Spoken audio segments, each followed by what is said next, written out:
I want to talk to you guys today about something serious, but before I do that, I just want to say thank you. I truly appreciate you, my inner circle of fans who have followed me since day one, who watch these videos. You're my inspiration. You're the reason I love this. Thank you. Now, what I want to talk about today is the idea of how bodybuilding saved my life. So, if you've been through some hard shit, then this is for you too, because you got to have that one thing that's your passion, and this is my one thing. It's my one thing, and I went with it.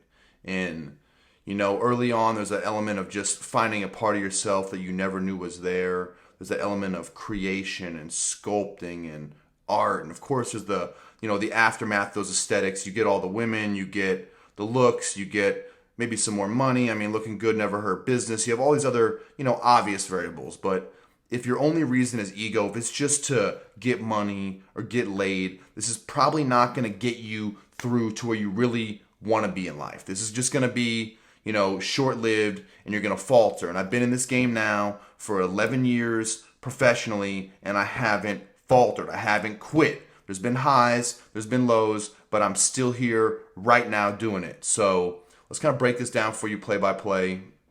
Beyond all the high school stuff, I wasn't in love with team sports. I love training. I love that introspection of looking within myself and realizing I could do more. I could be more. So that was that initial launching pad. But fast forward, bad behavior, kicked out of schools. I'm moving out to the Midwest just to try to get back into college. And I'm staying with my dad for a short period here in Kansas City. And next thing you know, we are in a physical fight. We are beating the shit out of each other. I'm getting hit with a chair. I'm hitting him. This is two 6'3", 220-pound grown men locked in a room fighting. There's no one to break this shit up. This is as real as it gets. So I storm out after the fact. I'm all fucked up emotionally. I'm crying. I don't know what to do with my life. I have no money, nowhere to go. I'm in a new city with nothing. So I walk down the street. I go in the gym. I'm feeling real weird, but I just mind my own business. No one notices I'm having this weird day. It's just kind of that personal time. And that was also a reminder to me that you don't know what battle someone else is facing. So show a little bit of grace to the average person you're dealing with. So anyway, fast forward 24 hours. It's the next day.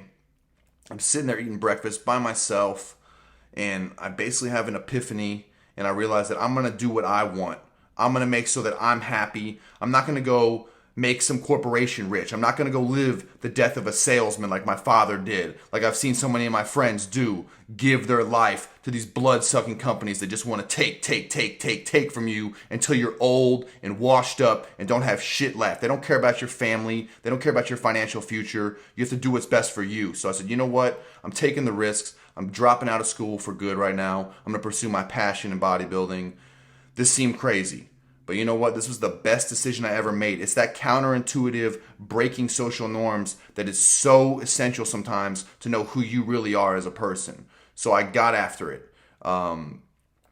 This was before the certifications, before I went back to school. I just got after it. I got into photo shoots. I got published. I started networking, and boom, that's how luck happens. When hard work and opportunity meet, that is luck. I met a mentor. This guy is a photographer, and he's so much more than that to me. He is a friend, he's a manager, he's an agent, he's a teacher, and I had never had a mentor before. I'm the oldest of 8 children. I got no one to bounce ideas off of, no one to look up to, no one to help me. I was on my own with nothing, so I know how that is. And I'm out here with nothing. I'm driving a 1986 stretch Lincoln around town, trying to figure out how to rub 2 pennies together to pay my rent and buy some tuna and some eggs to survive. But I didn't quit. I kept working. I kept studying. I kept training. I was hungry. 12 hours a day, every day. I'm hungry. I'm still hungry. That's what it takes when your back's against the wall. That's when you sell. That's when you perform. When your back is against the wall. That's when you burn the midnight oil. That's when you push yourself. So that's what I did.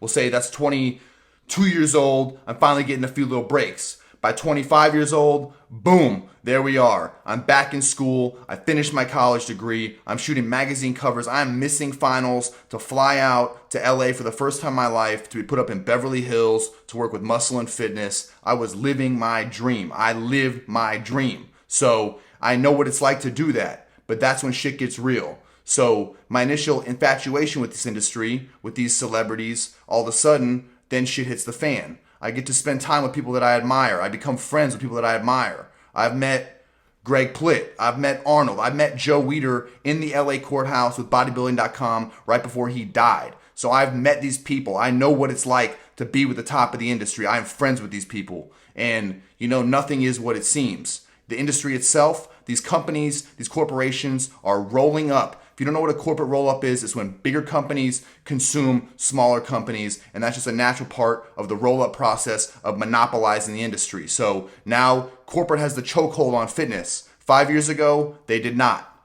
Now you look around even deeper. The sport, the art that I love. I am an artist. I love the art of bodybuilding. That's what I got into this for. I didn't get into this to look like, Ronnie Coleman. I got in this to look like Frank Zane. So as I'm in this game, you look at these guys and what's happening. My mic's dropping here.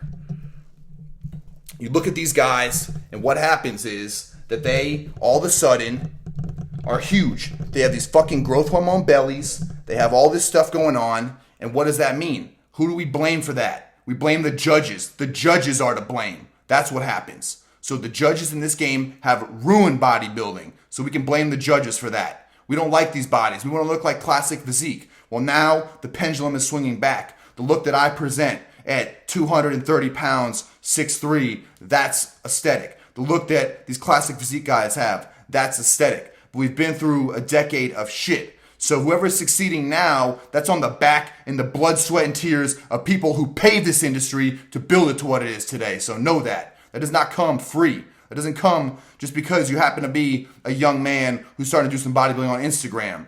This is paid by people who live this, that did those print ads, that went out and forged these companies and built these companies with their images. So, even more frustration. I've had my image on thousands of banners, billboards, signs that I was not compensated for. I'm out here doing commercial projects all of a sudden for the last few years that I am uninspired by. I don't care about being on hotels, casinos, racetracks. I love bodybuilding. That's what saved my life. I'm not just going to pursue acting jobs that I don't care about. I'm not going to wait for things to get greenlit. I'm not going to wait for someone to finish that production and to put it in post-production, make me wait another year. I'm tired of waiting. I don't like waiting. That's why I put my money where my mouth is again for bodybuilding. That's why I'm here right now investing my time in this content because I believe in this. I love this. I love this sport. That's it. I'm done.